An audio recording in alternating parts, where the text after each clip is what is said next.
Des lots du vaccin d'AstraZeneca retirés en Italie, en Autriche et dans 4 autres pays européens. Par mesure de précaution, la Norvège, l'Islande et le Danemark sont allés plus loin ce jeudi. Son utilisation est totalement suspendue jusqu'à nouvel ordre. Il y a toujours un risque avec les vaccins, même si les choses se passent bien au Danemark. Celui d'AstraZeneca présente des risques et nous devons en savoir plus. Je pense que c'est l'approche à adopter. L'inquiétude a gagné l'Europe dès lundi, après le décès en Autriche d'une infirmière de 49 ans, des suites de problèmes de coagulation après avoir été vaccinée.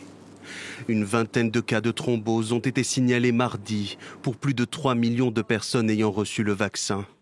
Un taux très faible selon l'Agence européenne des médicaments qui l'assure, le risque de caillots sanguins n'est pas plus élevé chez les personnes vaccinées.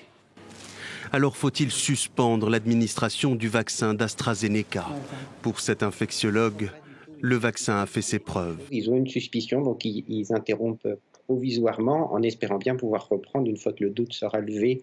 Peut-être qu'il y a quelque chose qu'on ne connaît pas et qui serait très rare et c'est important de surveiller. C'est bien, il faut être prudent, il faut appliquer les principes de précaution, mais pour l'instant, c'est un vaccin qui quand même a apporté beaucoup plus de bénéfices que d'inconvénients.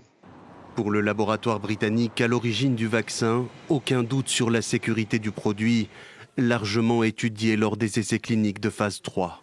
Pour le gouvernement de Boris Johnson, c'est à la fois un vaccin sûr et efficace.